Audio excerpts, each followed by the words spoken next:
Dear students, today we'll be studying another new topic, that is mitigating disaster management. In the last class, we had seen what is disaster, what are the various types of disaster, what are the impacts of disaster, and regarding disaster management. So, today we will be studying mitigating the disaster management. Disaster, we know in the last class I have very clearly said that any event or occurrences that happens which is beyond the control of human beings, and a human being is not able to cope with that. And best example we have said is today's pandemic situation is a disaster. At the same time, I have mentioned various types of the disasters. There are natural disasters as well as man-made disasters. Riots, fights, wars, these are all man-made disasters. So besides this, there are so many natural disasters such as earthquakes, floods, hurricanes, winds, and all those things. So today we'll be studying mitigating the disaster management. Mitigating means how to lessen it. So we'll go in a detail. Mitigation meaning, you see, permanent reduction of the risk of disaster. So it's a common thing, and it's very urgent thing. Sorry, it is a basic thing to know that permanent reduction of the risk of disaster is very important. And in the mitigation, we have two types, primary mitigation and secondary mitigation. So, what is this primary mitigation, secondary mitigation? Primary mitigation means reducing the presence of the hazard and reducing the vulnerability. So, anything that is causing, actually, so you are completely trying to reduce it, or reducing how much that severity happens, that. Secondary mitigation is reducing the effects of the hazard.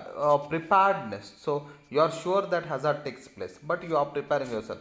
Now we know many times cyclones are coming.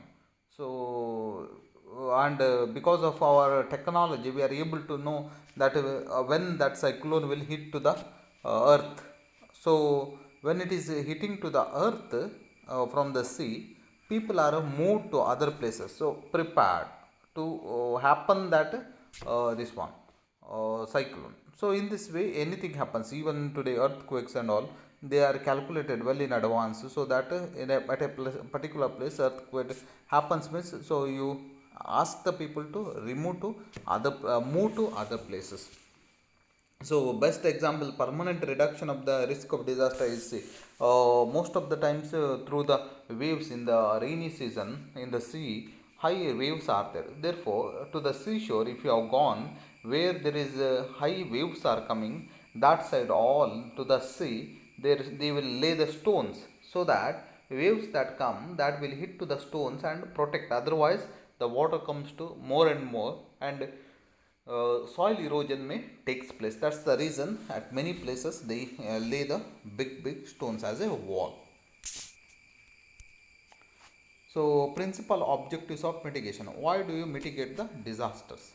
So to save lives, yes, you have to prepare. Why you are preparing for this one? Primary aim is saving the life. Otherwise, so many people will die. Even when the war takes place, earthquakes takes place, cyclones come, hurricanes come, floods come.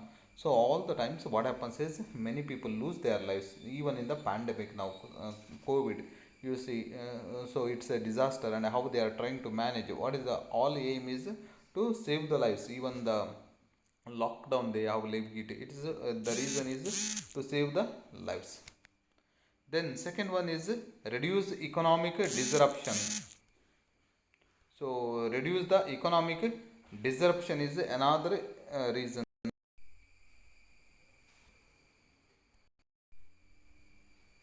We know that when the disasters takes place, lot of economic harm will happen, and due to covid-19 itself, we are aware that how much economic harm has taken place in the world today. So much economic loss is taking place. So to reduce the economic disruption. Third one is decrease vulnerability, increase capacity. Vulnerability means the dangers. So there are many places which are very prone to dangers, and that are first affected by the disasters. So increase the capacity when the disaster comes. What happens is it's a sign that you have to increase the capacity. Now we are aware that due to COVID, many ventilators numbers are increased. Then many of oxygen plants have come up. You see, it's because of disaster and increase the capacity. So it's another important objective of mitigation of uh, disaster management. Then decrease chance or level of conflict. Any conflicts that taking place, that all things as much as possible reduce it. So these are the principal objectives of mitigation. So key areas of proper planning and mitigation. What are the areas you have to primarily plan? So just I'll mention it. We don't require much explanation on this. Just we'll glance through. Risk assessment and vulnerability mapping. So mapping and vulnerability analysis is in a multi-risk structure will be conducted utilizing geographical information system based databases like the National Database for Emergency Management and National Spatial Data Infrastructure. So what you call is what are the risks are there that has to be assessed, what are the vulnerability, what you call capacity is poor, that has to be assessed. Second one is increasing trend of disasters in urban areas. So we are aware that as the days go on, disasters in the urbans are increasing. Either the epidemics or what you call other problems. Sometimes buildings collapse, and all most of the things happen there because they are prone to the various kinds of the dangers. Then critical infrastructure, what infrastructure is not proper, sometimes roads, then sometimes bridges are not proper, so they are all causing dams, sometimes dams may break down and a whole village may be flooded. Then what you call irrigation canals, power stations, railway lines, so sometimes we know accidents takes place because of the poor railway management. So all these problems are there. So you have to give importance to the critical infrastructure. Then you have to see environmentally sustainable development. Environment considerations and developmental efforts should be handled simultaneously for ensuring sustainability. Then climate change adaptation. So the challenge of the increase in the frequency and intensity of natural disasters like cyclones, floods and droughts should be tackled in a sustained and effective manner with the promotion of strategies for climate change adaptation and disaster risk reduction. So most of the times what happens is climate changes also are main causes for the disaster, so that also has to be climate changes has to be observed. So these are the key areas for proper planning and mitigation.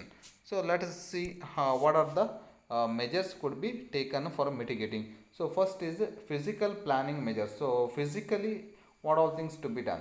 Decentralization of elements at risk. So whatever that is causing or harming for the disaster, decentralized is place it to other, take it to the other place. Now you have a house near the seashore, or then take that house and build at another place. So you are living in a building which is old, then you have to construct a new building. So decentralization of elements at risk. Second is control of population density. So we know that population of India is very high, and where there are a high population, number of people are more, there are more disasters because sicknesses may come, earthquakes may happen, or many more things. The disasters, accidents are more where there are more people. Where there are less people, there are less kinds of the disasters. Therefore control of population density is very important. So how to control is, it's not a matter of family planning I'm speaking, it's a matter of places. You should not crowd at one place, so live at a distance the other places. And we know now pandemic situation is a very much poor situation where there many people are there, people will be infected very fast. Therefore, you must try not to be get infected at one place, gather at one place. So less the population, less the spread of disease. Then next we have design of services and roads. So infrastructure should be in such a way that so accidents will not happen. Narrow roads, so bridges and all, proper bridges. So all kinds of the what you call infrastructure should be developed in such a way that no dangers will take place. Then land use regulation. So whatever land we are using, that should be of properly usable. So some lands are not for a particular use, so some controls should be levied by the government. So in restricted areas, so particular areas you should not, near to the industrial areas there should not be houses. So all those things should be made. So these are the measures. If you are taking physical measures, then disasters could be reduced for some extent. Then second one we have economic measures. So diversification of economic activity. When the disasters takes place, what happens is particular things are not at all possible in the future to do. So you have to diversify to other ways of conducting the economic activities. Now what happens is because of the earthquake, particular commercial center itself collapsed or whole market is collapsed. Then you have to start it at another place. So diversification of economic activity.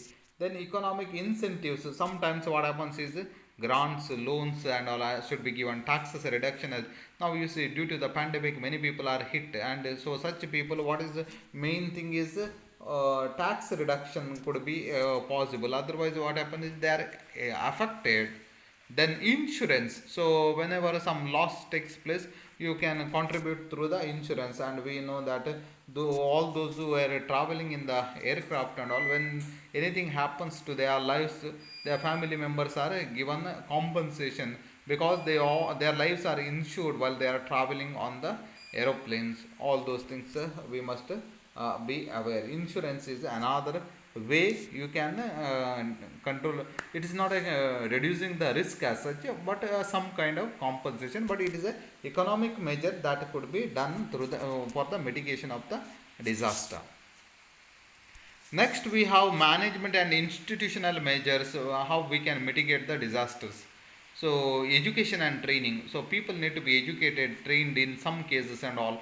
Now, for example, for the pandemic, see, people are continuously educated. Even when we are making a mobile call, it says wear mask, take care of while going out. All those instructions are given. Say, in such way, even through the social medias, many instructions are given to every people. So education and training regarding the pandemic, in the same way, similar way, how to take care of yourselves in particular situations, that kind of the training when the disasters takes place, how you can equip yourself for such things are taught to the people. Then research. So now we know that through researches scientific development have taken place, and because of that when the cyclones come, how the earthquakes happen, all these things are studied, and now uh, uh, they are easy to tell in advance, foresee the things. So through the research many things are possible. So management institutions management and get into the research of the disasters. Then technical expertise. So here the same thing I could say, that through the technical expertise they are able to assess the dangers of the disasters. Strengthening the capability of local authorities. So what you call we have administration, public administration systems, and proper public administration system should control or make the proper ways for the disasters. Now we must know that during the pandemic, during the lockdown and all, to control the pandemic, how public administration, means the local administration, the government and all handled. It may be a commissioner, police commissioners, or it may be a district commissioners, and district collectorates all joined together, and they asked the people to sit inside and taken the proper measures. So that capability of local authority is also very important in the cases of the disasters. Next, we have societal measures. So, public information campaigns. So, conduct the campaigns, awareness programs regarding the now for what you call earthquakes and all. When the earthquakes happens, what you should do, and even regarding the floods and all. Give a public information campaigns. Then education. So, regular education is there in the education, disaster management. Information should be given, and at the same time other ways also people could be educated through the media, social media, or televisions and all. Desensationalization lies the hazards. So some of the hazards that are occurring, don't make it a sensational issues, desensational issues, so that fear and all things will be less, and otherwise fear will be more. See, during the COVID, when as it entered, many people have died just because of the fear, because the medias and all frightened the people, saying that if you get COVID, you will die. So in the initial stages, so most of the people were dead not because of the COVID disease, rather because of the fear. Therefore, today not that fear has come down. So in the same way, all the disasters, decentralization is very important.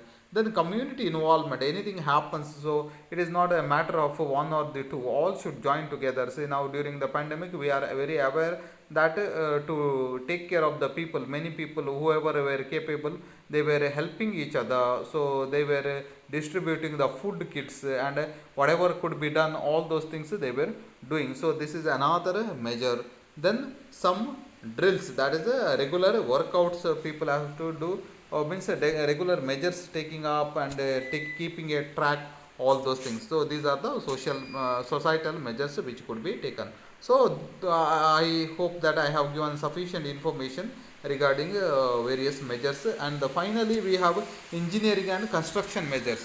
So before we see these are happening, what you call accidental problems that taking place, disasters and all. Such disasters could be reduced by proper engineering and construction measures.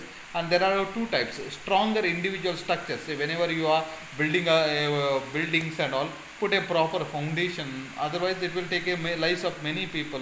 Or whenever you are and taking a preparing a vehicle, make it strong. Today in the today's vehicle, we know that there are airbags and all to protect the lives whenever accident takes place. Such things should be implemented. Then hazard control structures.